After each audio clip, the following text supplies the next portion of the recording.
Glória a Deus.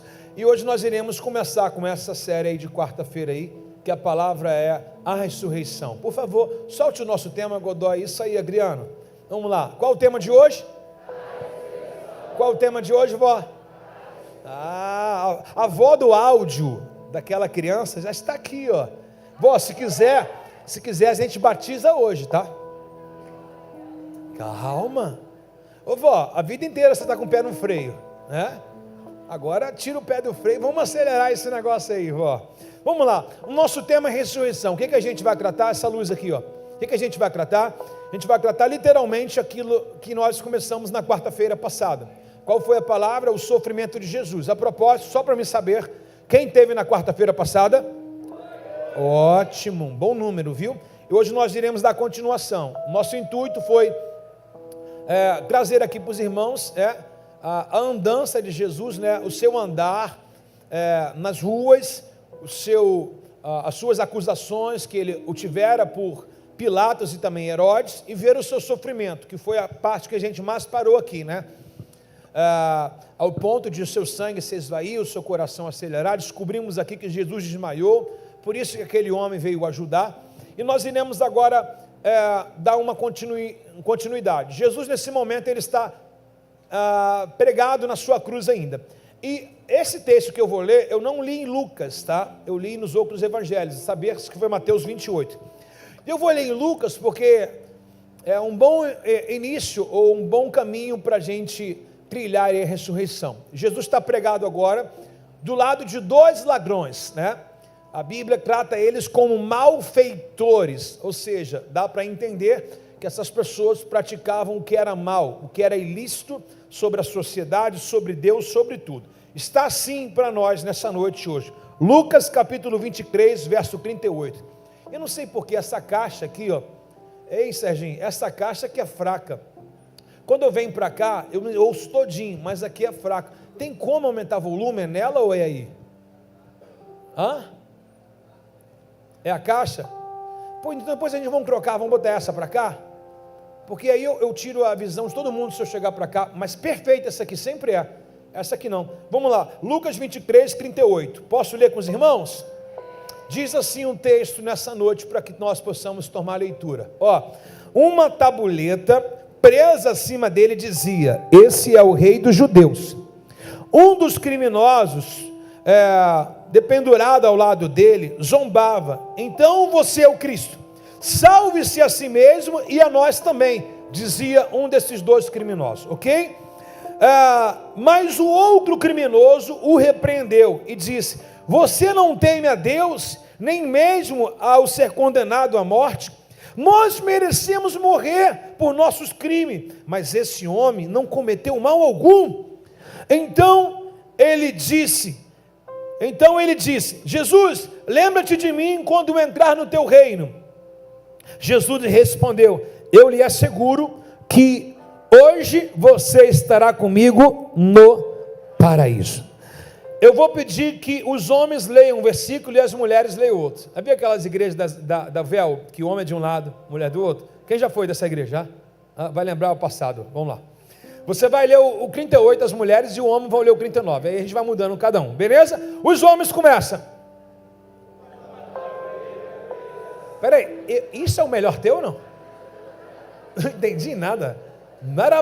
Rabeta, é isso não? Vamos lá, todo mundo junto, 1, 2, 3.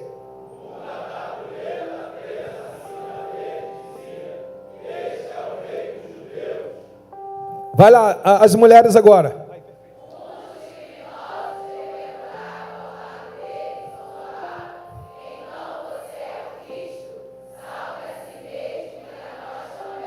Beleza, 40.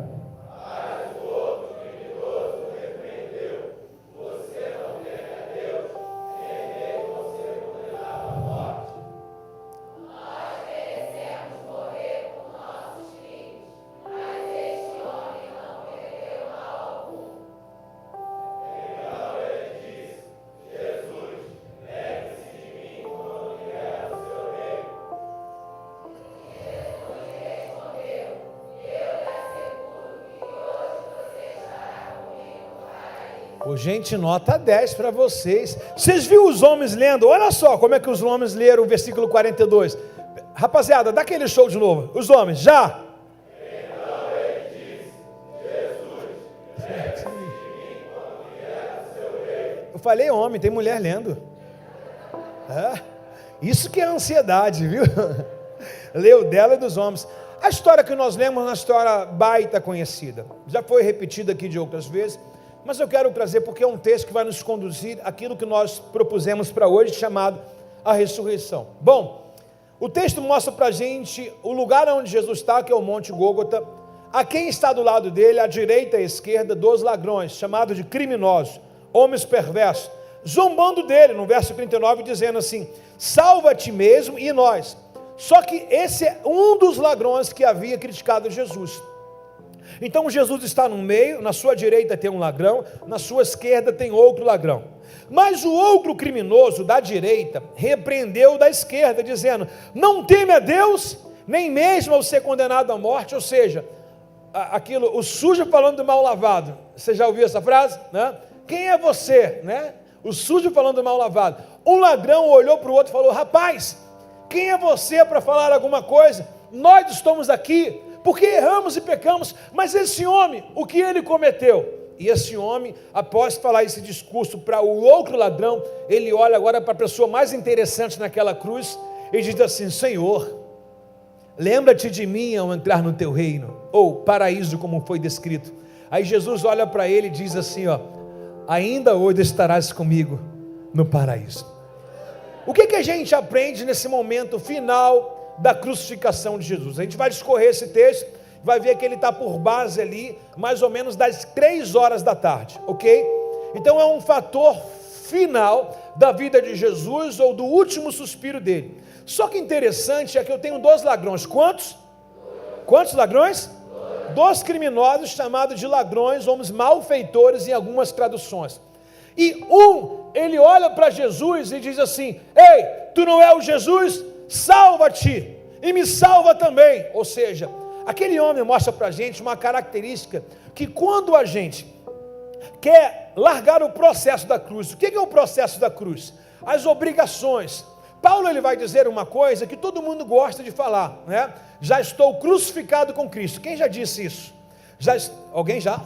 Já estou crucificado com Cristo, já não vivo mais eu, mas Cristo vive em mim. Essa figura que a gente vê, um homem crucificado, é uma figura real do nosso dia a dia, né? Nós estamos crucificados com Cristo. De que maneira? Não de uma forma figurativa, em que nós estamos assim com os braços abertos, mas as nossas decisões já não pertencem a gente, sim a Jesus. Eu já não vivo segundo mais a minha vontade, mas a dele. Eu já não tenho como mais inclinar a vontade da carne, agora a vontade do Espírito. Ou seja, o crente, o cristão já não tem mais vontade própria, uma vez que ele está pendurado na cruz. O que é cruz? Cruz significa, meu irmão, o meu nível de renúncia. Cruz significa aonde a minha vida está apoiada. Cruz significa uma maneira de viver. Uma vez, Jesus falou para os seus discípulos, se eu não estou enganado, Mateus capítulo 16, quem não negar a si mesmo, não tomar a sua cruz e me seguir, não é digno de mim. Olha, ele mandou tomar a cruz. Quando a gente fala de tomar alguma coisa, dá-se a entender que a gente vai colocar uma cruz nas costas e sair arrastando. Por quê? Porque Jesus mandou tomar a cruz, né? Quando você vai pegar alguma coisa, toma aqui, você automaticamente estende a mão para pegar algo da pessoa, correto ou errado? Quem concorda com isso aqui? Perfeito. Só que o sentido que ele fala de tomar a sua cruz é responsabilidades com aquilo que você crê, que dá o nome de fé. Ou seja, quem não toma a sua cruz, qual é o sinônimo de cruz? Renúncia e morte carnal. Então, como eu posso dizer que eu estou pendurado naquela cruz? Se a vida que eu vivo agora na fé, eu vivo na esperança do Filho de Deus. Se literalmente eu já não vivo mais eu, mas Cristo vive em mim. Se literalmente a minha natureza, a minha vida errada, ela já foi anulada. Por exemplo, eu estou pendurado, já não vivo mais eu, agora Cristo vive em mim. E os sinônimos da cruz precisam estar em mim. Ou seja, toda a obra da cruz precisa estar manifesta na minha vida, ainda que seja uma vida carnal, uma vida humana, de um homem simples, de uma mulher simples, mas o efeito da cruz precisa estar em nós. Quem compreende isso aqui? Então, quando esse ladrão, o que está à esquerda, ele pede para Jesus livrar ele e depois soltar ele, o que ele está dizendo? Eu estou a fim de praticar os meus atos no qual vieram me trazer para cá. Existem muitas pessoas, amados irmãos e irmãs, que não aguentam o processo da cruz, irmãos, porque santificar dá trabalho, sim ou não, irmãos? Ser correto dá trabalho, sim ou não, irmãos? Dá trabalho. Falar que ser é crente, sustentar isso dá trabalho. Qual o nome disso? Cruz. Por exemplo, você se entregou a vida a Jesus, se converteu, se batizou, você tem que sustentar isso agora. Isso é cruz, irmãos. Você agora parar, Efésios 4:27 diz: não dês lugar ao diabo. Quem roubava não rouba mais, quem mentia não minta mais. Agora você tem que trabalhar para fazer as coisas que é correto e boa. Um exemplo: você tinha uma vida errada, dinheiro vinha fácil, era um negocinho na empresa que você tinha, que tinha ali o caixa 2, etc e tal, aquela coisa meio disfarçada que ninguém via, aquele produto que sobrava, aquele dinheiro. Agora isso acabou na sua vida, essa sangria acabou, e agora você vai ter que se contentar com os 2.500 que você ganha, com 3.000 reais, porque antes você falava assim: eu ganhava 5, mas 2,5 era ilícito, que te traz uma consciência pesada de alguém, no qual será cobrado um dia para acertar a conta. Agora a obra da cruz é o seguinte: não é meu, não quero. A obra da cruz, antigamente você tinha uma esposa em casa e olhava para tudo quanto é coisa na rua, mas a obra da cruz, agora o seu olhar tem que ser para dentro da sua casa. Tem que ser homem de uma mulher só, tem que tratar bem a sua casa, tem que dar valor à sua casa. A obra da cruz, pegava o salário, passava lá na banca de camará da estação.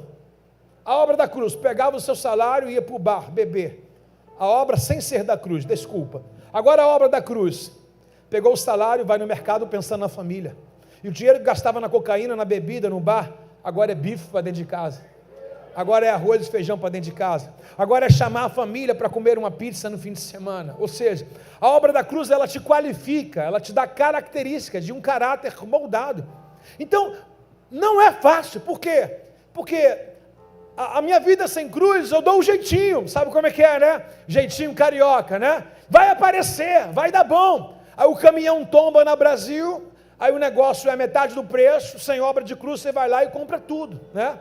Mas agora não, obra da cruz, tudo que é ilícito não serve mais para você. Mas quando não tinha obra de cruz eu conseguia comprar 10 quilos de carne, né? Mas agora a obra da cruz você compra 1 quilo, mas você vai para o paraíso.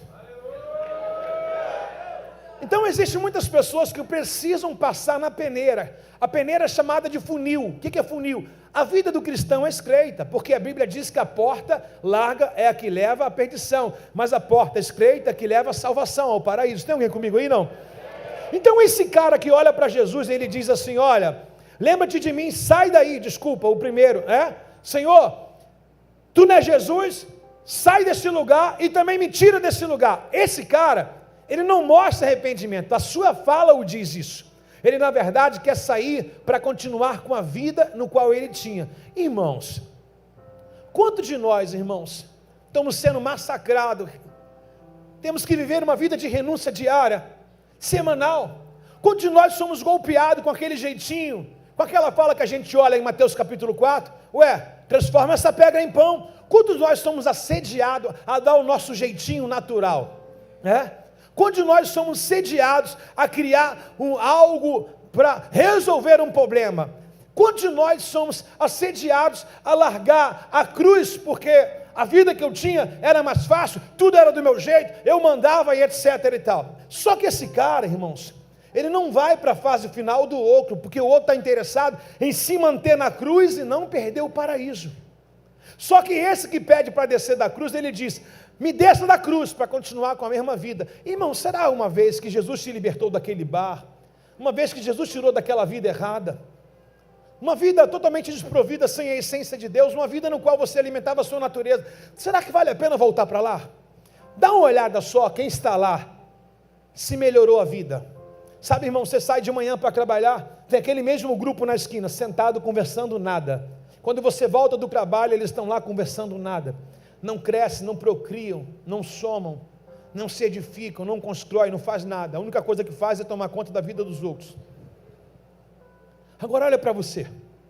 Se você está aqui uma semana com a gente, vê se algumas atitudes suas já não são mudadas, já literalmente. Se você se encontra um mês com a gente, se você se encontra pelo menos 3 meses, 6 meses, 1 ano, faça a reflexão desse ano. Talvez você diz: poxa pastor, mas eu não consegui acumular muitas coisas. Mas espera aí, nem sempre acúmulo é ganho. O que você não perdeu? Não perdeu noite de sono, Não perdeu tempo com aquilo que não presta mais. Não perdeu tempo com aquilo que é vil. Então, na verdade, existem algumas coisas que não são ganhos, mas só de não ter perca, você está no lucro. Então, qual é a reflexão que a gente está? Jesus está no meio dessa galera aqui. Ele olha para um lado, tem um dizendo assim, ó, salva-te e me tira. Ele olha para o outro, tem outro dizendo assim, me deixa aqui. Ainda que tenha dor. Lembra que eu falei na quarta-feira que esses homens na cruz, eles estão moídos de dores. Sim ou não, Jonas? Eles estão sendo tratados, moídos. Eles estão igual a Jesus, preso pelos pés com prego e nas mãos também. Mas ainda que seja dolorido permanecer na cruz, eu tenho que olhar para o propósito final. Qual o propósito final? Quem não abre mão dessa cruz aqui, tem direito à eternidade.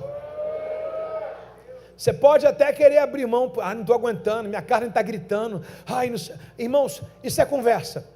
Você vai lá e alimenta a carne e você vê que não saciou nada, é 5 minutos, você pega, paga R$20, faz assim, ó, acabou. Você pega, paga R$10, puxa, acabou. Você pega ali o teu salário, vai num lugar onde você vai fazer o seu movimento lá, saciar a sua carne, acabou. Mas irmãos, aonde você ouve o que você está ouvindo aqui agora? Isso aqui faz nós sermos um pai melhor, uma mãe melhor. Eu não consigo mudar o mundo, mas se eu parar de ser uma pessoa corrupta, pelo menos o meu mundo eu já mudei. Quando eu me converto e vejo as coisas que são de coerência na minha vida, é menos um homem mau e perverso no mundo, é menos um pedófilo, é menos um assassino, é menos um ladrão, é menos um roubador. Você está entendendo que dá para mudar o mundo a partir de mim? Como é que o mundo vai ser mudado? Se eu mudar o meu mundo.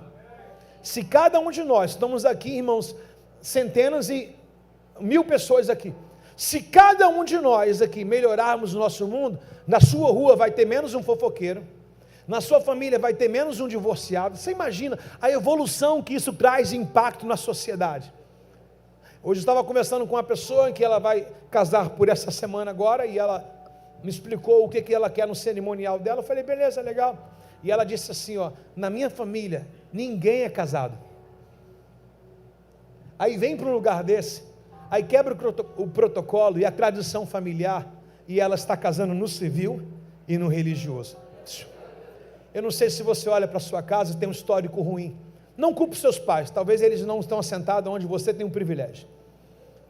Talvez o tempo deles foi mega difícil. O ruim é esse tempo agora, que você tem de conhecimento, um lugar igual esse, você errar igual a eles. Não, a Bíblia diz, muito é dado, muito também será cobrado. Então, bata os seus pés nesse lugar e diga, obrigado por essas palavras que eu estou ouvindo. Diga, meus pais não fizeram faculdade, eu vou fazer. Os meus pais não compraram uma casa, diga, e não construíram, tiveram que morar na casa do vovô. Eu vou comprar minha casa e vou construir. Diga, eu nasci para quebrar protocolos. Eu sou improvável, mas aquilo que eu estou ouvindo vai fazer de mim uma pessoa provável. Se você recebe isso aí, reage no seu lugar do tamanho da sua fé.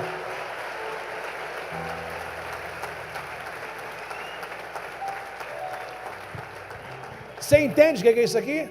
Então olha para a pessoa, o próximo milionário do Rio de Janeiro está sentado do seu lado. Pastor, está pregando prosperidade? Irmãos, não vai me julgar aqui não, estou falando de vida cristã, é uma vida saudável, tem que dar certo. O cara parou de gastar dinheiro em cocaína, em bebida, em mulher na rua, esse dinheiro vai fazer o quê? Vai sobrar no bolso dele, vai começar a investir, vai comprar terreno, vai construir casa, vai comprar um negócio, vai abrir uma empresa, vai levar a mulher para passear em Paris, né? É ou não é? Você está entendendo? Não gasta mais, aleluia. O Tiago está romântico hoje, eu falo umas coisas, ele já passa a mão no cabelo da esposa, está querendo arrumar algum problema aí em casa ele, tá ou não está, Tiago? Aleluia. Preste atenção, irmãos, só que o outro ladrão da cruz, o bonzinho, ladrão bom, já viu o Robin Hood, né? O ladrão não bom, mas o ladrão arrependido, essa é a diferença. Hoje alguém me perguntou assim, Ana, desculpa, pastor, qual o critério para o fruto fiel? Eu falei, mas a pessoa caiu, pastor, está em pecado. Eu falei, e você é um bom? Eu não quero fruto fiel que as pessoas sejam perfeitas para ir para lá. A condição do fruto fiel é o seguinte: acredita no que a gente acredita? Vive a loucura que a gente vive aqui? Então vai para o fruto fiel. O outro ladrão é um ladrão que está pendurado na cruz, mas é um ladrão que é arrependido. O cara chegou lá naquela cruz, ele olha para Jesus e fala para ele assim: Senhor, lembra-te de mim ao chegar no teu reino. Ele pediu, irmãozinho careca, desculpa, mas é um modo carinhoso nosso, tá legal? Isso é coisa nossa, tá? Você não está sozinho não, viu? Você não está sozinho não. Ele pediu para descer daquela cruz? Ele pediu? Não. Mas estava doendo? Mas era necessário. Porque ele entendia que aquilo era um processo para ele se libertar dos traumas no qual levou ele para lá. Ele falou assim: eu vou sair daqui dessa cruz para me voltar a ser a mesma pessoa? Não. Prefiro ficar aqui. O que ele começou a ter a ambição agora? O paraíso. Então qual é o conselho que eu dou? Pergunta para mim qual? Sofra as aflições de um bom soldado. Não perca essas cobranças que vocês têm. Não perca essa cruz que vocês já foram crucificados. Tá? Porque essa cruz chamada porta estreita certamente lhe levará ao paraíso. Ao ponto de Jesus olhar para ele e falar assim: ainda hoje estarás comigo no paraíso. Isso quer dizer, quer que nós morramos ou não, se nós estivermos pendurados nessa cruz, nós estamos em dia com a eternidade e com o paraíso celestial. Pergunta que não quer calar: quem quer ir para o céu, levanta a mão. Quem quer desistir, abaixa a mão. Para o céu é caro, irmãos. E para o céu é caro. É preço de renúncia. Vai olhar aquela gelada num calor de 44 graus e falar: cara, isso é obra da velha criatura. Entendeu? Você vai ver alguma coisa antiga sua, você vai falar: isso é obra da velha criatura. Então presta atenção. O texto chama quem se converteu de nova criatura. Então presta atenção. Uma vez que você se entrega a Jesus, tudo que você veio fazendo é obra da velha criatura. E depois que você se entrega a Jesus, você não tem nada que perguntar se isso pode ou não pode. Você fazia quando você era velho, agora você é novo. Entende? Então ele disse para o mestre assim: lembra-te de mim ao entrar no paraíso. Ele disse: ainda hoje estarás comigo no paraíso. Moral da história: para que pedir para sair? Se todo mundo que saiu não se deu bem. Se ele mesmo é um reflexo para nós aqui, que pediu para sair, acabou não saindo, pediu para sair da cruz, não saiu, ainda perdeu a salvação. Porque ele morreu sem reconhecer que Jesus era Senhor e Salvador. Então qual o benefício da cruz? Qual o benefício de você não desistir? Afinal de contas, para que você entenda, a cruz é o quê? É esse preço que a gente paga de renunciar diariamente à nossa vida, Érica. Isso é um estilo de cruz, né? Nós somos carregadores de cruz, né? Não é um madeiro nas nossas costas, mas é um estilo de vida, no qual glorifica muito a Deus com nossas decisões. Está comigo aí ou não está? Agora, caminhando mais um pouquinho nessa página aqui, a gente vai ver que o horário que vai bater para a gente após esse diálogo com esses homens, o texto vai dizer para a gente que já era entre 12:00 e 15:00. Quero eu entender que ele foi pregado 9 da manhã e o texto traz para a gente 15:00. Dá uma olhada. Já era, verso 44. Já era cerca de 12:00, a escuridão cobriu toda a terra até as 15:00. Ponto. Então o texto dá uma narrativa de quando foi coberto. 15:00. A luz do sol desapareceu e a cortina do santuário do templo se rasgou ao meio. Uau! Então Jesus chamou em alta voz: Pai, em tuas mãos entrego o meu espírito. E com essas palavras, deu o último suspiro.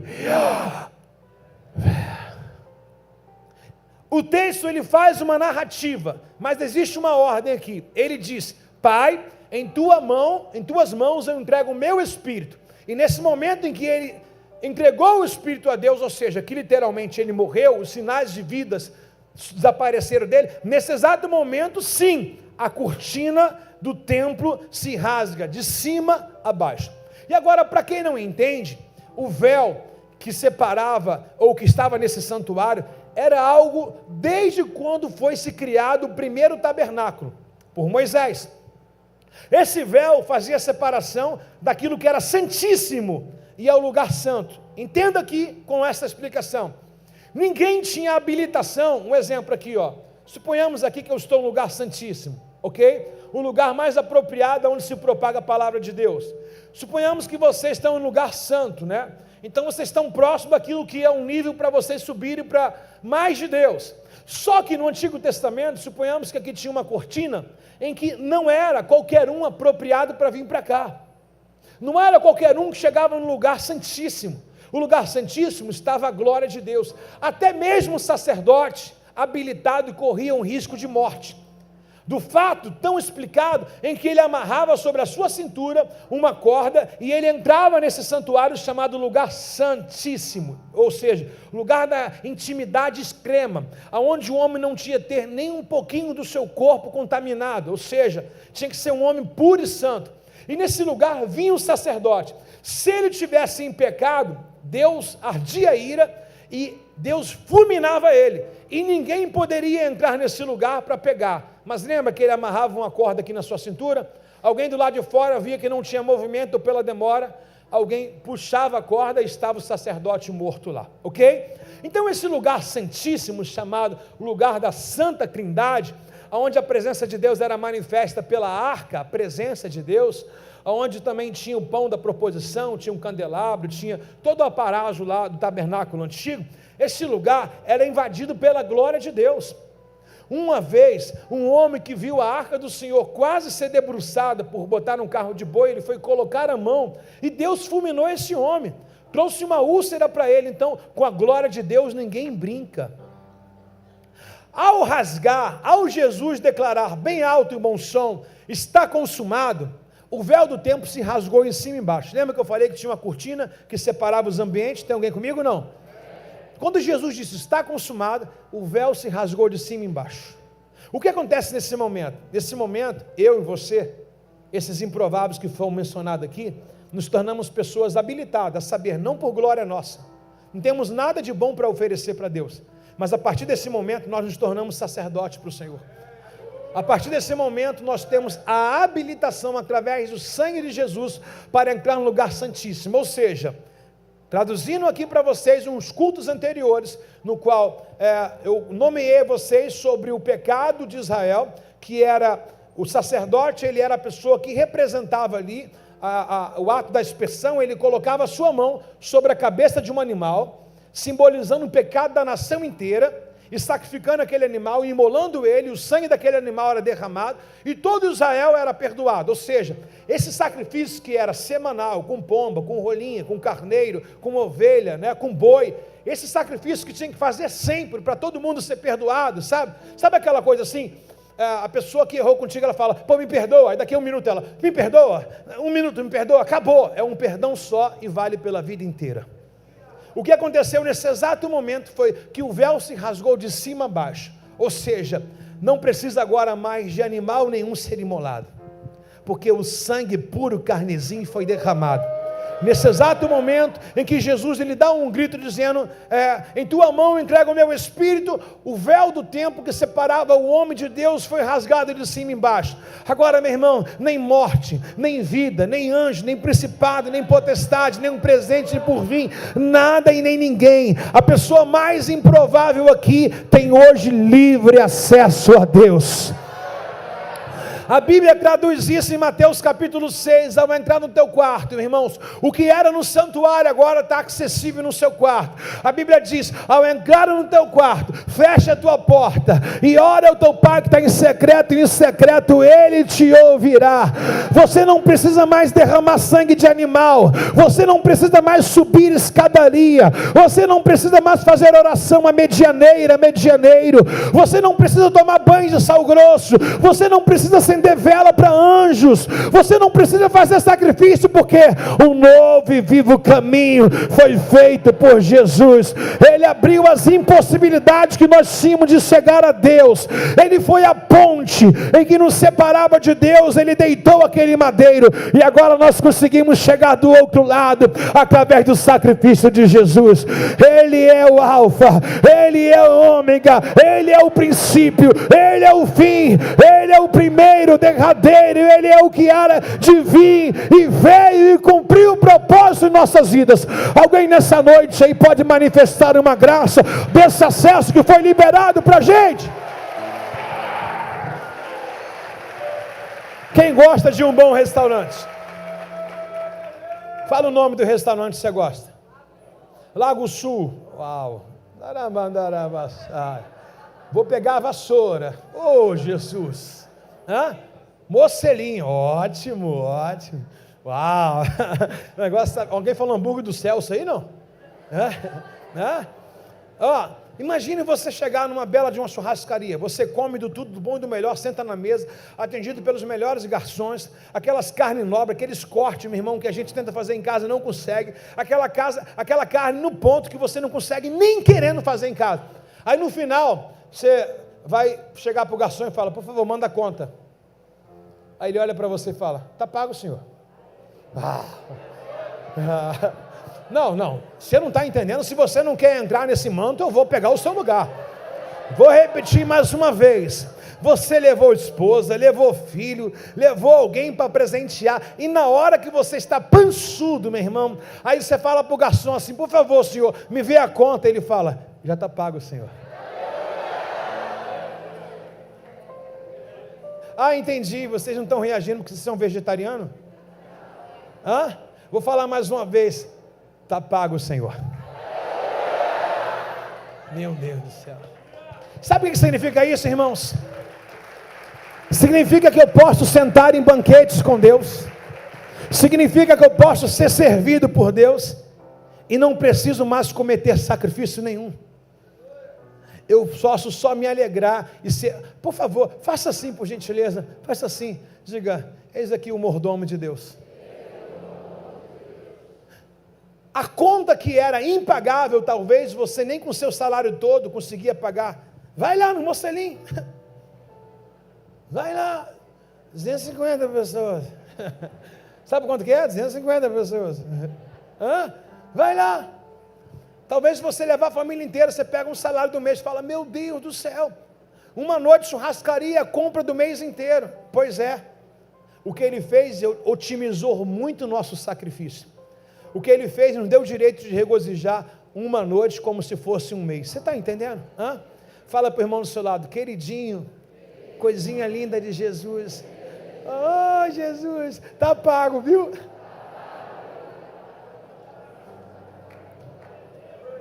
Não é bacana você chegar num lugar,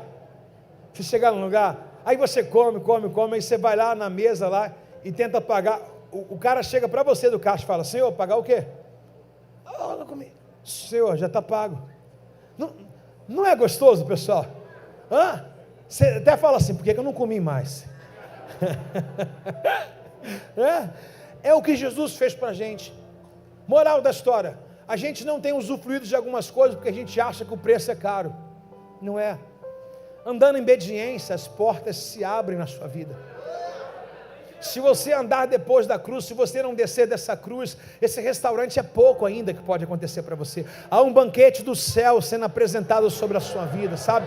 Você pode viver o inédito de Deus, coisas maravilhosas, talvez que você tinha como inalcançável pode acontecer na sua vida. Sabe o que é 365 dias, irmãos? São dias que você pode viver de milagre, se não descer da cruz de Cristo Jesus. Está comigo aí? Se 2 ou 3 pessoas, irmão, tomar essa palavra como um partido na sua vida, como um propósito na sua vida, honre a Deus com seus aplausos aí, meu irmão.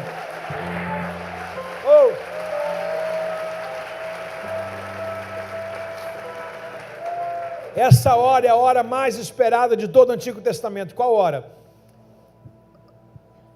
A hora da rendição de Jesus. Quarta-feira eu vou trazer, e vale a pena comentar aqui, que nesse momento em que Jesus morre, as forças do inferno são abaladas. Eu fico de forma alegórica, imaginando o inferno assim, porque eu vou ter uma visão do inferno pela festa dos soldados e do Pilatos. Eles estão alegres, por exemplo, o problema de Israel acabou, voltou o domínio de Israel. Eu fico imaginando, se os homens que são maus e perversos pensam assim, imagina a festa que estava havendo no inferno. Sexta-feira, matamos o Filho de Deus, acabamos com a chance dele. Sábado, tudo normal, todo mundo nas ruas, né? Malhando Judas, não é o que acontece por aqui, não? Todo mundo na rua, afamando e dizendo assim, aí, cadê o Messias? Ele não falou sexta, ele não falou que viria no sábado.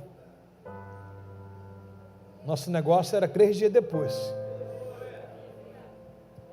O bom é a gente esperar o tempo que Deus tem da ressurreição na nossa vida. Quando acabou o tempo determinado, acabou o sabático. De manhã cedinho, o dia não tinha nem clareado. Sabe que as mulheres são meio ansiosas, né, irmãos? Arrumaram um bonde, 2 Maria e mais uma Salomé. Vamos ali ver como o negócio está. Chegaram lá, quando chegaram, tiveram que se deparar com um anjo bem grande dentro do túmulo. Deixa essa história para o final, sem precipitações. Mas a moral da história nossa é, irmãos, que quando o véu se rasga, nossas impossibilidades se tornam possibilidades. Quando o véu se rasga, irmãos, não é mais sobre o nome da minha família, nem a herança do meu pai. É sobre uma herança que foi deixada para mim espiritual. Sabe, é sobre aquilo que Jesus conseguiu para mim. Ele me deu livre acesso ao Pai. Hoje, se você hoje está comigo aqui me ouvindo, veemente nessa palavra, ligado nessa palavra, irmão, você pode fazer uma oração hoje, você vai ver a resposta dessa oração em menos de 24 horas na sua vida. Na verdade, enquanto você está aqui, Deus já está ouvindo a sua oração e já está agindo lá. Olha só, são 7h27 da noite. Daqui a um pouco, algumas horas a mais à frente, 4 horas e um pouquinho, já vai dar 00:01. Você sabia que 00:01 já é segunda-feira?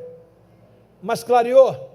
Para muita gente está escuro, mas já começou um novo dia, sim ou não? Algumas coisas a gente não vai ver hoje, mas já existe. Já existe. Fala para o irmão no celular, dá um toque no ombro dele, fala, o amanhã já existe para você. Toma posse dessa palavra. Algo extraordinário vai acontecer nessa segunda-feira para você. Olhos não viram, ouvido não ouviu, não subiu ao coração do homem. Talvez o que não aconteceu em janeiro, fevereiro, março, abril, maio, junho, julho, agosto, setembro, outubro, novembro. Prepara-te, dezembro, é mês de ressurreição.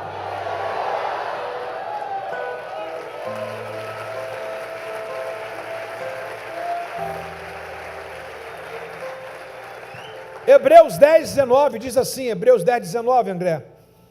Portanto, irmãos, Hebreus 10:19, portanto, irmãos, obrigado. Portanto, irmãos, por causa do sangue de quem? Não é por causa do nome da minha família, nem daquilo que eu consegui acertar. A causa nobre é dele, por causa do sangue de Jesus, podemos entrar com toda a confiança no lugar o quê? E catuca esse irmão do seu lado e fala, você pode.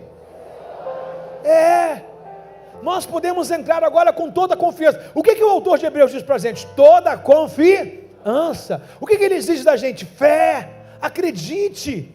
Talvez você hoje quer viver um milagre maravilhoso, algo extraordinário, algo impossível, algo que talvez não cabe nas suas mãos, algo que não está no teu nível, no teu patamar, e talvez você diz, é muita areia para o meu caminhão, não é chegada a minha hora. Peraí, ele diz assim, se você tiver plena confiança, você vai entrar no lugar santíssimo, e lá é o lugar dos filhos se relacionar com o Pai, lá é o lugar dos filhos falar com o Pai, lá é o lugar mais próximo da nossa bênção. Então ele diz para a gente, com confiança pelo sangue de Jesus, nós podemos entrar no lugar santíssimo.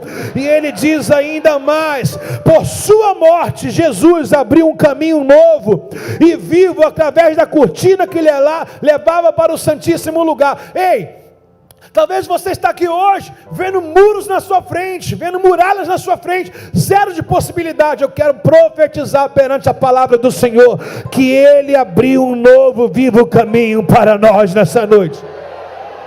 Enquanto nós nos reunimos como igreja nessa noite, porque uma fé pega, irmãos. Se a pessoa do teu lado não estava entendendo nada, as suas reações estão fazendo com que ela seja motivada. Se você entrou aqui sem chance, eu quero dizer, voltou 100% de chance hoje. Os benefícios da cruz foram demais. Não é somente a eternidade, isso é consequência, isso é mais que certo. Mas é uma vida boa, uma vida que satisfaz, uma vida plena, uma vida de cura, uma vida de saúde. A Bíblia relata o Salmo 128, uma personalidade maravilhosa para um ambiente familiar. Ela diz: feliz é o homem que teme a Deus, assim será e tudo te irá bem. Sua esposa será como árvore frutífera ao redor de sua mesa, seus filhos como planta de ribeiro. Assim será o homem que teme ao Senhor. Paz sobre a sua casa, e verás a paz entre os filhos e os filhos dos teus filhos. Ou seja, a Bíblia promete um sacerdote para o homem, uma mente, uma mão frutífera para a esposa, uma unção acompanhando os filhos, e a Bíblia promete que a gente vai ver as gerações dos nossos filhos. Tem alguém aí, não? Ah, meu irmão, olha para a pessoa do seu lado, você fala para ele: você está com um plano de aposentadoria maravilhoso. Fala, maravilhoso, fala: a paz jamais se ausentará da sua casa. Diga, irmãos, diga: você, seus filhos, seus netos, profetiza essas coisas, pelo amor de Deus, não deixa embora não. Fala: você, diga: meus filhos, meus netos irão viver os melhores dias nessa terra.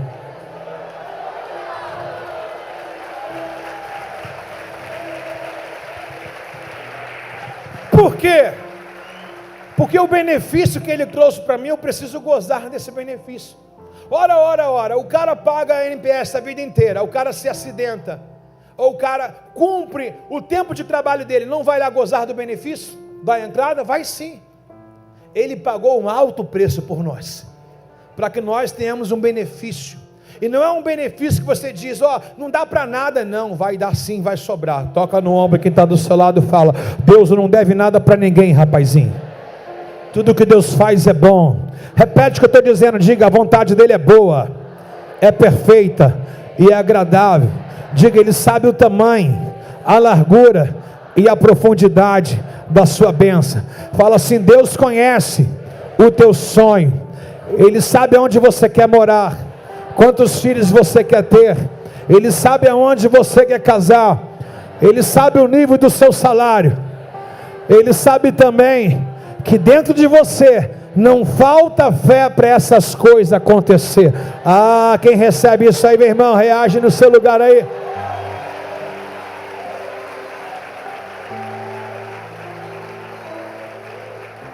Um, dois, três, vai acontecer.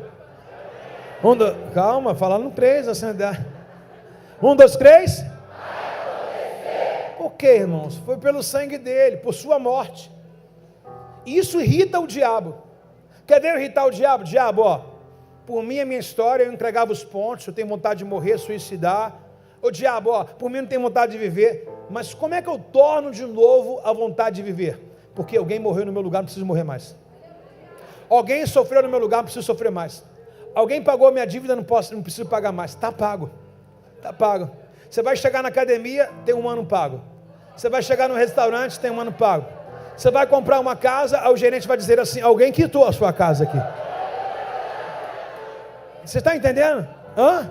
Só quem está vivo acredita nesses milagres. Está comigo ou não está? Atendi um rapaz hoje que ele falou assim: pastor, eu aluguei uma casa através dos cultos, essas coisas extraordinárias que a gente recebe aqui, tem gente que não reage. Eu recebi, e a casa tinha um aluguel mais ou menos de R$1.000, R$1.200. Eu paguei poucos aluguéis. A mulher viu que eu tratava tão bem a casa, falou assim: não precisa pagar mais aluguel não. Aí ele queria sair, já tinha 4 anos na casa, 5 anos sem pagar aluguel. Ela falou assim: se você ficar aqui, eu estou pensando em te dar essa casa.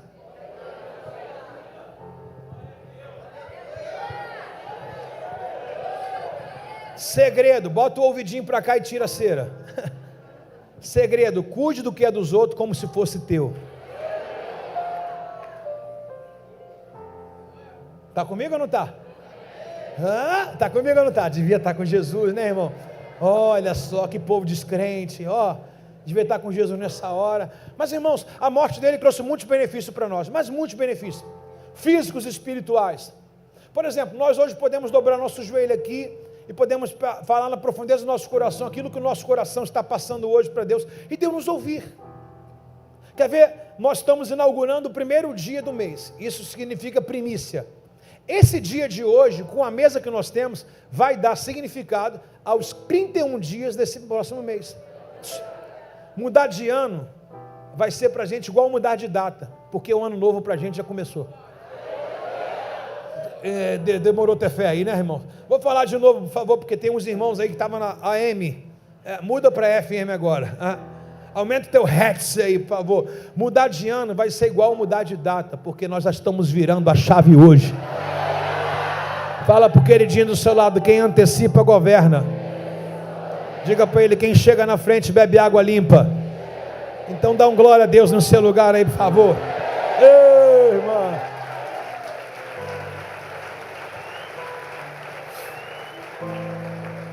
Uma vez, no verso 21, Wesley, uma vez que temos um coração sincero, o que Deus quer, Wesley? Coração sincero. Qual é a chave para se relacionar com Deus? Coração sincero. Está entendendo? Coração sincero. O que é coração sincero? Ser sempre verdadeiro.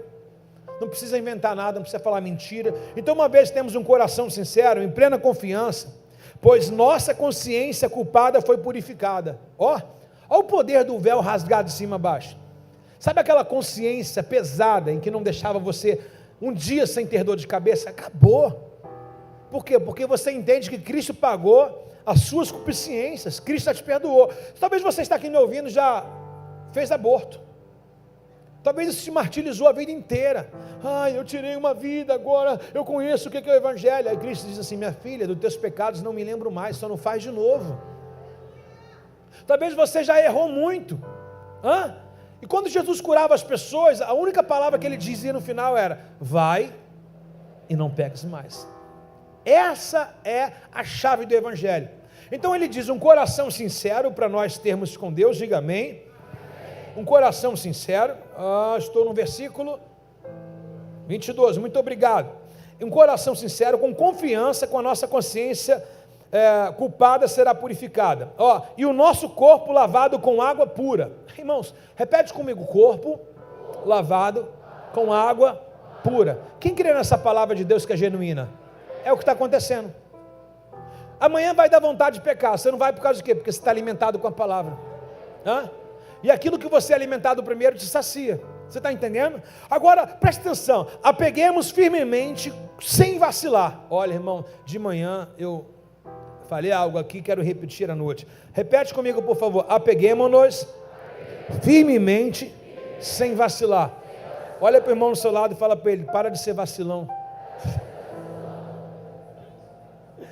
Apeguemos-nos firmemente, sem vacilar, a esperança que professamos, porque Deus é fiel. Quem é fiel? Quem é fiel? Peraí, então se eu não vacilar, Deus é o quê? Mas para fazer o quê? Para cumprir a promessa que Ele prometeu. Existem duas coisas que devem se combinar. Pergunta para mim quais? A minha fidelidade, porque Deus é fiel e Ele vai cumprir a promessa. Se eu fizer tudo o que tem que fazer certinho, Deus não vai ficar em falta. Se acha que Deus vai perder para a gente? Poxa Deus, eu me esforcei, eu fiz, e tu, hein? Onde tu estava? Deus vai dizer para você, estou aqui meu filho, pode pedir. Uau. Repete comigo, Deus é fiel. Está muito fraquinho, hein? Deus é o quê? Deus é o quê? Deus é o quê? Se a gente não... olha para o irmão do seu lado, não chama de vacilão. Fala, sem vacilar. E nem dormir no culto, fala para ele. Aí ele termina dizendo para a gente, pensamos em como motivar uns aos outros na prática do amor. O que me mexe muito nesse texto é o seguinte, irmãos. Uma vez que o véu se rasgou, o que a gente vê de muita demagogia hoje aí no Evangelho fora, no YouTube, Instagram, eu não preciso congregar, a igreja sou eu. No mesmo texto que ele diz que o véu se rasgou, ele não me dá credibilidade só porque o véu está rasgado, agora vivo na graça, eu vou fazer da graça uma desgraça, não. Olha o que ele diz, no verso 25, por gentileza. E não deixemos-nos de reunir. Em algumas outras traduções diz, não nos deixemos de congregar. Embora que Jesus morreu, embora que Ele ressuscitasse, embora que nós fomos abençoados, temos livre acesso a Deus, nada me exime de eu deixar de frequentar um ambiente como esse. Então, resumindo tudo, se eu deixar de congregar, eu estou vazio, e aí depois eu não posso falar que Deus não me abençoa. Então dá uma olhada para o irmão do seu lado e fala, quarta-feira eu te vejo aqui, sem vacilar. Viu? Deus tem a parte dele para fazer? Tem ou não tem, irmãos? E eu preciso fazer a minha, né? Minha mãe, da forma mais simples possível, ela dizia para mim assim, ó, esforça-te, porque está escrito, esforça-te que eu te ajudarei, né? A forma dela de traduzir os Josué, né? O Senhor é contigo, por onde quer que andar, esforce, seja corajoso. É dessa forma mesmo. Por que algumas coisas são interrompidas na nossa vida? Porque a gente deixa de congregar, a gente deixa de se reunir, a gente joga em cima da graça todo o nosso compromisso. A gente fala, não, Jesus já fez, não preciso não. Para que sacrifício? Para que jejuar? Para que buscar? Para que orar? Não já foi feito? Não, eu não posso tornar a graça uma desgraça na minha vida. Então, para que tudo dê certo, Deus seja fiel, eu tenho que cumprir os meus propósitos. Qual o propósito? Estou cansado, vou congregar. Não acordei muito bem, eu vou congregar. Porque fé não é opção, fé é necessidade. Repete comigo, fé não é opcional, é sobrevivência de vida. Está comigo aí ou não está? Devia estar com Jesus. Vamos lá, verso 50 de Lucas 23, por favor. Verso 50. Olha que interessante onde a gente vai entrar agora. Havia um homem bem justo. Pessoal, lembra que nós começamos lá na cruz? Aí o véu se rasgou, Jesus disse, está consumado. Agora o que vai acontecer? Dentro desse cenário todo tem esse homem que a gente vai encaixar aqui, ó. Havia um homem bom e justo, chamado o quê? José, membro do conselho dos líderes do povo, mas que não tinha concordado com a decisão e os atos dos outros líderes religiosos. Que atos é esses? De matar Jesus. Lembra lá? Quando eles começaram a suscitar entre o povo, diga, crucificam, crucificam.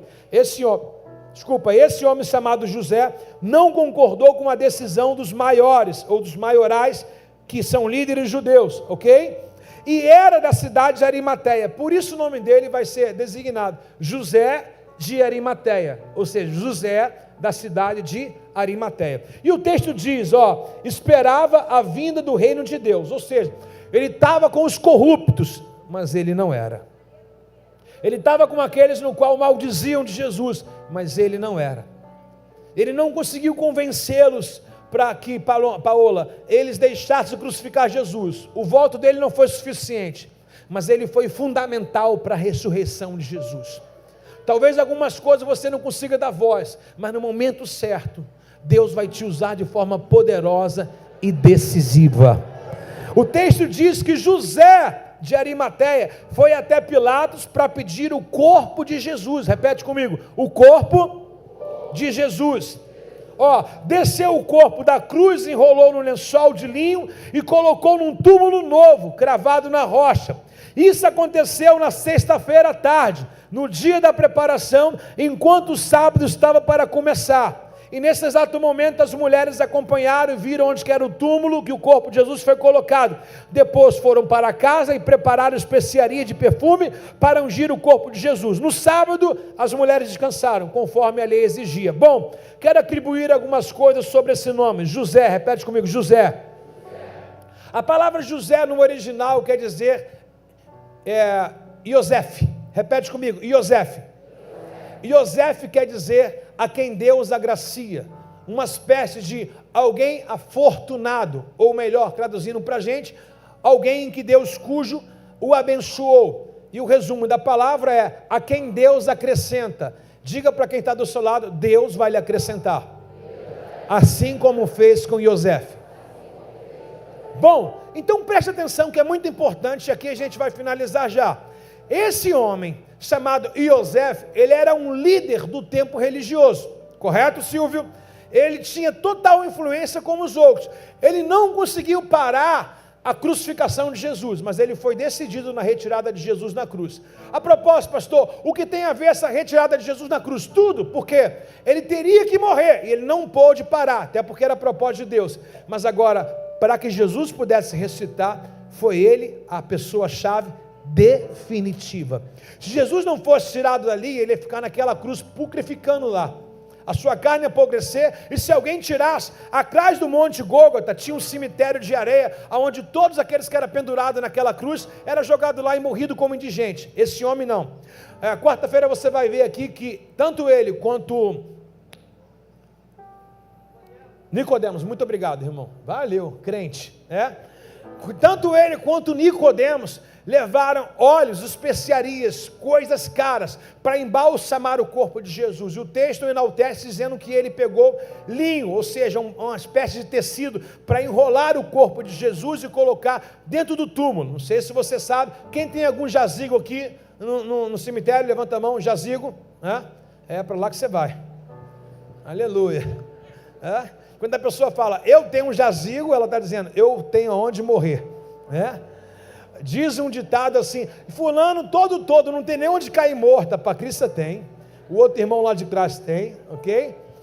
Esse homem, assim como nesse tempo também, não sei você, mas vai comprar um jazigo, é 20 mil, 20 e poucos mil, paga uma taxa todo ano de manutenção do jazigo, e ainda morre. Irmãos, está mais barato nascer do que morrer. Fala para o irmão do seu lado, não morre que eu estou duro. Por favor, fala para ele, não morre! Não morre não.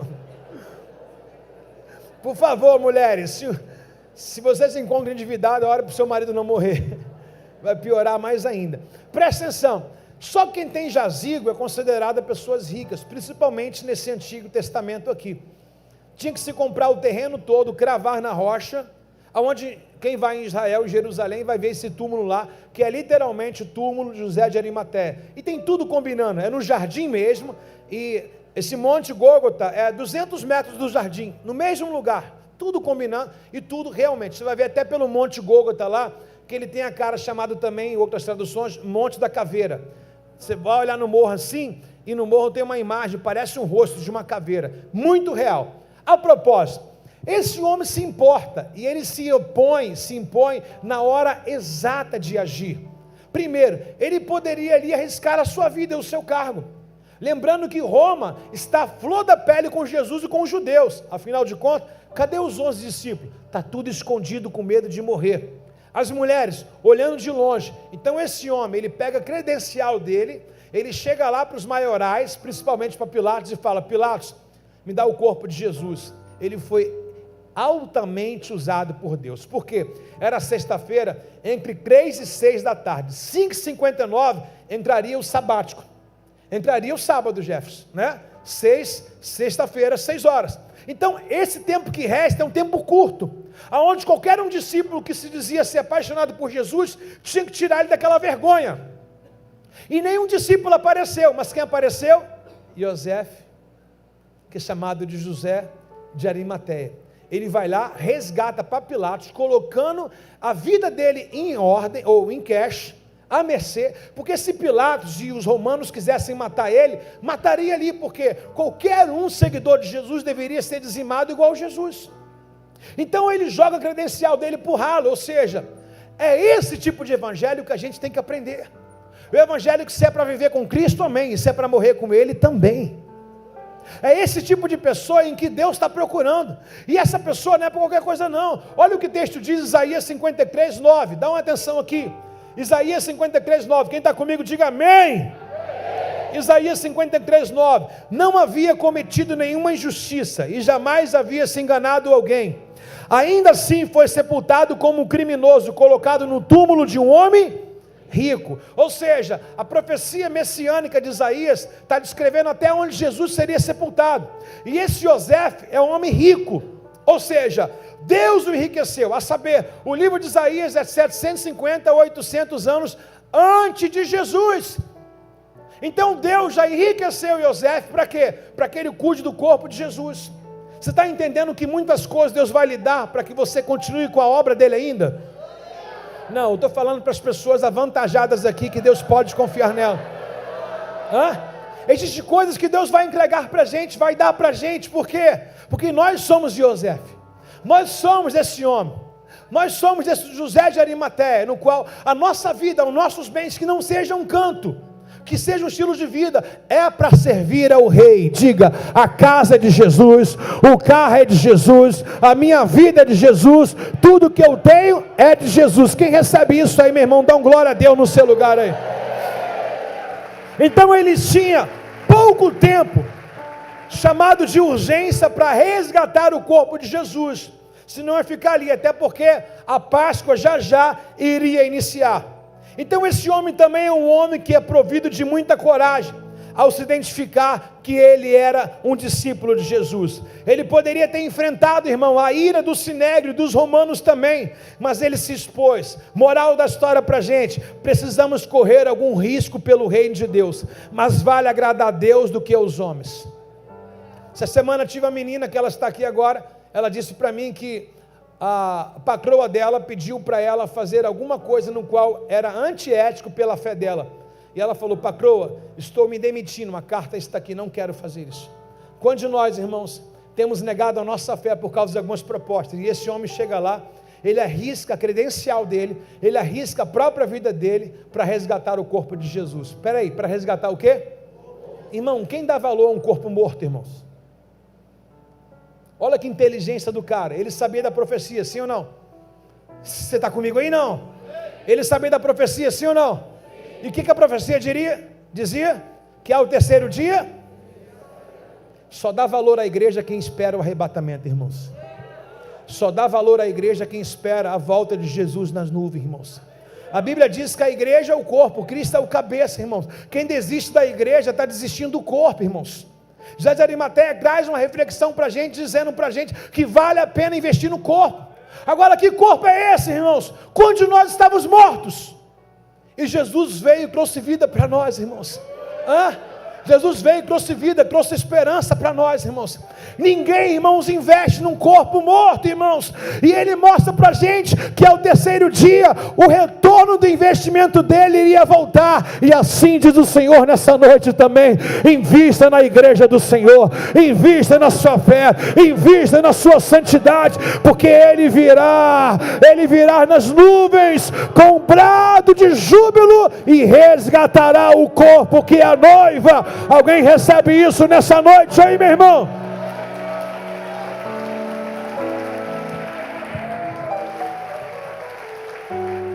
Quantas vezes a gente vê um corpo morto e a gente mesmo diz assim, morreu, segue-se o juízo, acabou, né?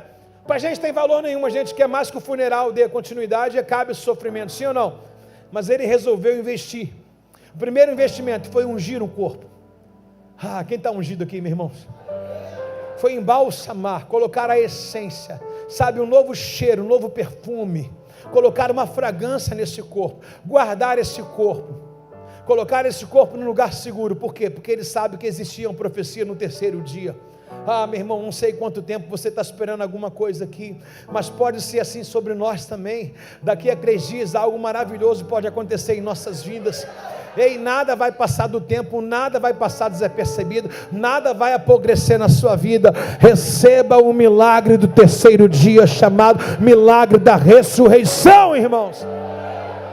Que loucura desse homem, expondo a sua vida, a sua credencial, chegando lá e dizendo para Roma que ele é um seguidor de Jesus. Quando ele foi resgatar o corpo, ele disse assim, ei, eu creio nesse homem. O homem mais desacreditado, ele diz, eu acredito nesse homem. Ele vai lá, seu Antônio, e pega um corpo no qual todo mundo estava desdenhando, lembrando que ele pendurado na cruz, naquele momento, ele era objeto de escárnio de todos. Quem vai investir em algo sem valor? Quem vai investir num corpo morto, que não tem batimento, que não tem sangue, que não tem vida? Irmãos, assim era eu, era você. Ninguém dava nada pela gente. A família falou assim, esse aí vai ser maconheiro a vida inteira. A mãe disse, essa aí vai ser prostituta, não vai gerar, não vai dar em nada. Olha quem você se tornou. Eu quero dizer que alguém investiu em você. Alguém investiu pesado, você foi comprado com preço de sangue. Tem alguém aí movido pela graça de Deus aí, irmãos? Alguém aí que pode jubilar ao Senhor, reconhecer o efeito dele em nossas vidas? Quem era eu antes de Jesus e quem eu me tornei depois de Jesus? Alguém aí reconhece esse valor? Ei! Loucura! Loucura! José de Arimateia, diga Iosef, mais alto por favor. Iosef significa Deus acrescentará. vai ver um acréscimo em nós. Por quê?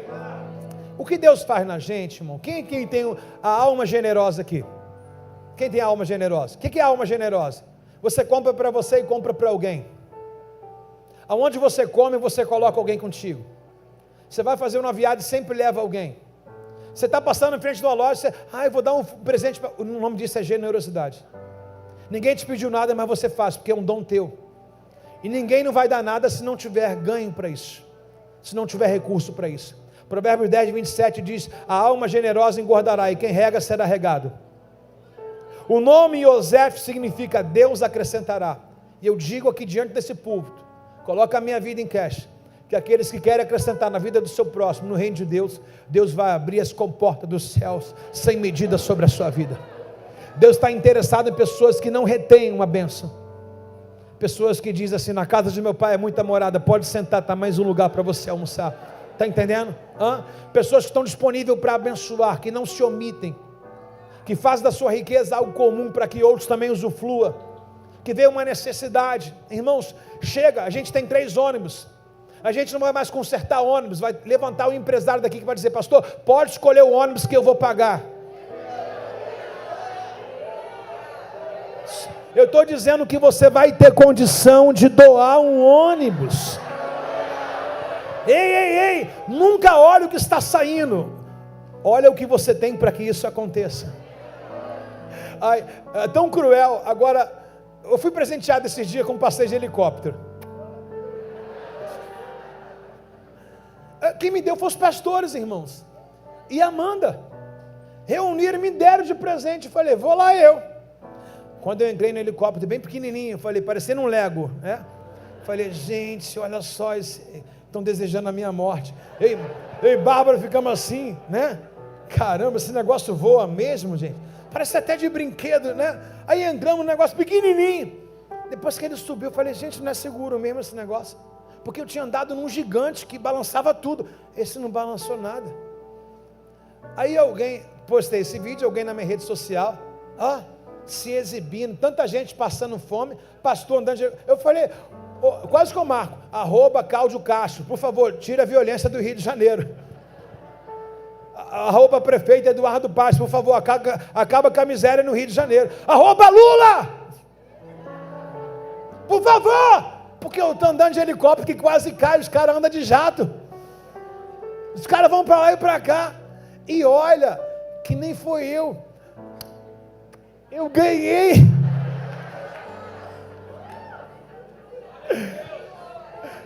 Eu fui pagar o helicóptero, a mulher falou, tá pago.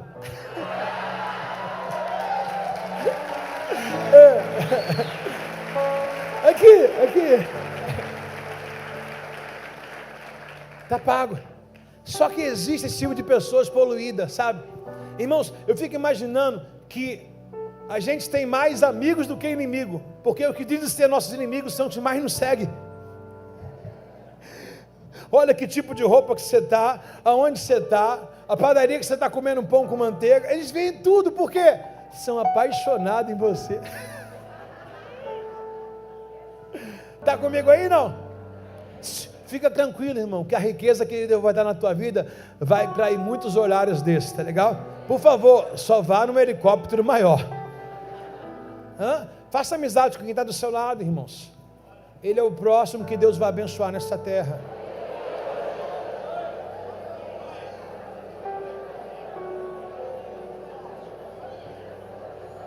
Do lado do seu lado aí pode ter a próxima médica, o próximo advogado, correto? O próximo empresário. De repente está aí alguém de muita influência, na verdade, na política do seu lado. E além de tudo, homem de Deus, mas pode ter o maior empresário do Rio de Janeiro. De repente tem alguém aqui, meu irmão, que está criando uma marca, ainda não foi soprada, mas nessa noite eu coloco a sua ideia, coloco o seu projeto, coloco a sua marca diante de Deus, e vai ter exportação da sua marca. Você vai vender em dólar, em euro, ramandarabadara. Você está entendendo, irmão? Pastor, não estou gostando do culto, então vai embora, pô.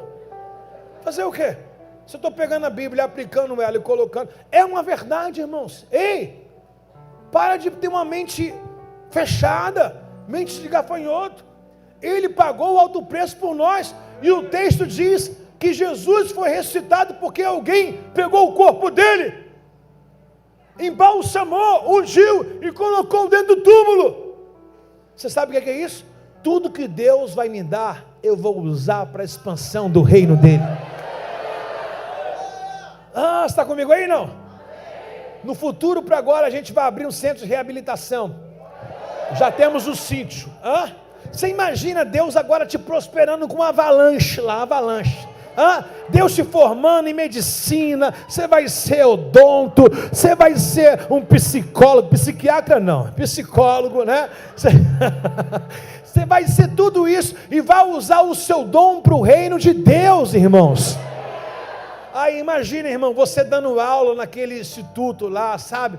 Dando uma aula técnica, uma aula de alguma coisa. Imagine você dando o seu dom, né? Imagine você pegando e alimentando aquela galera toda. Você está entendendo que Deus vai movimentar a sua vida? Ei, esse teu ano vai ser irreconhecido. O que Deus vai fazer são coisas extraordinárias. E o melhor, sem culpa. O que vai vir na sua mão não foi de tigrinho. Não foi de nada ilícito. O que vem na tua mão é chamado de herança. Herança Deus dá. Está comigo aí, não? A herança de Deus não traz dor, não traz ressentimento. A bênção que Deus dá traz alegria e não dor, diz o Provérbios. Então aquilo que Deus vai te dar, ninguém vai tomar, porque é teu, é consolidado. Não vai ter PE, Polícia Federal batendo na tua porta. Vai ter anjo guardando o teu tesouro. Sabe qual foi o reflexo que Jó recebeu? Os anjos foram visitar Jó e chegaram lá em cima. Deus falou: aí, viu meu servo Jó? Aí o relato do diabo: vi, casa bonita, esposa linda, 10 filhos, tudo maneiro, legal. E também o Senhor colocou uma muralha para cercar a casa dele. Sabe o que é isso, irmãos? Aquilo que a gente não enxerga já acontece na gente. O diabo vai dar relatório daquilo que Deus está fazendo na nossa vida. O diabo vai falar as maravilhas que Deus vai fazer na nossa vida. Por quê? Porque Deus é fiel, irmão, para prometer o que Ele cumpriu. Você está entendendo que durante 365 dias a partir de hoje, a tua vida vai ser mudada de cima para baixo. O que está embaixo vai subir, o que está de um lado vai para o outro. Deus vai bagunçar os nossos dias, e no ano de 365 dias, irmão, nós iremos ter uma mudança total. A casa vai chegar, a bênção vai chegar, o familiar vai se converter, o neném vai chegar. Coisas maravilhosas estão chegando. Tem alguém sentindo um cheiro de aroma aí, o cheiro da presença? Cadê o José? Cadê aquele que Deus acrescenta? Ei!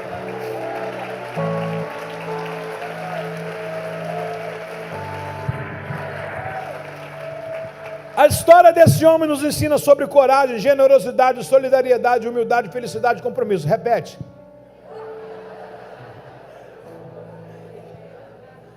O senhor repete, por favor. Diga: a história de José me ensina sobre coragem. Sabe qual a diferença de quem venceu na vida e quem fracassou? Coragem. A maioria das pessoas que venceram, elas tiveram coragem. O que é coragem? Acreditaram quando não podiam, fizeram quando não queriam. Coragem é isso.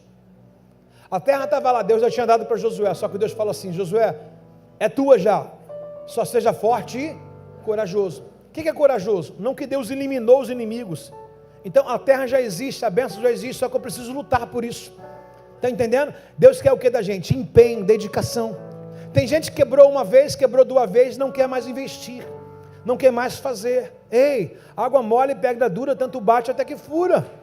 Vai tentando, uma hora dá certo.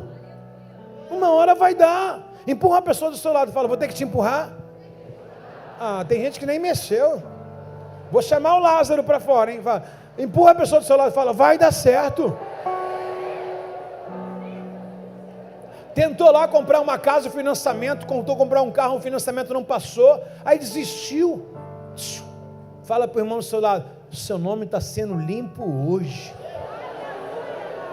Agora fala para ele: presta atenção, não vacila, não surja novamente. Dá um glória a Deus se você pode, por favor.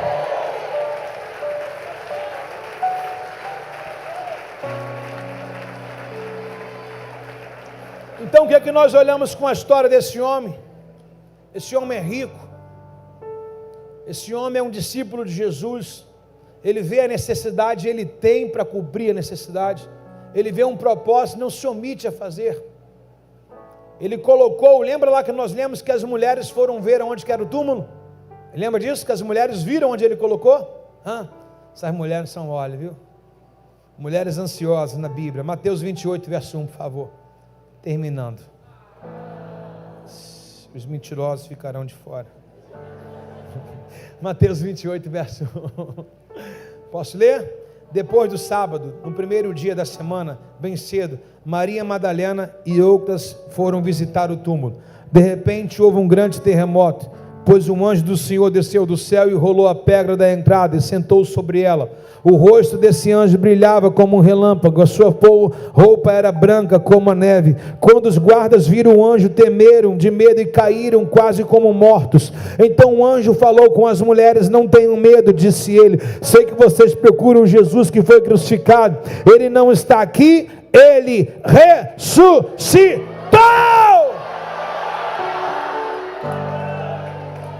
Segura na mão de quem está do seu lado. Se você sentir que ele não está dizendo ai, é porque você não está segurando. Não, ele tem que falar ai. Ai. Aperta, diga para ele assim: eu estou apertando para saber se você está vivo. Porque Deus gosta de gente viva.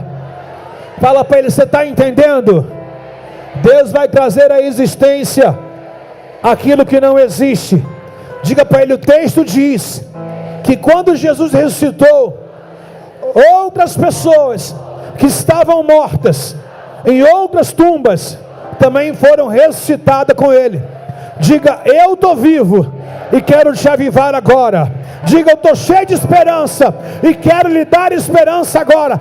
Reage no lugar da sua fé aí, meu irmão.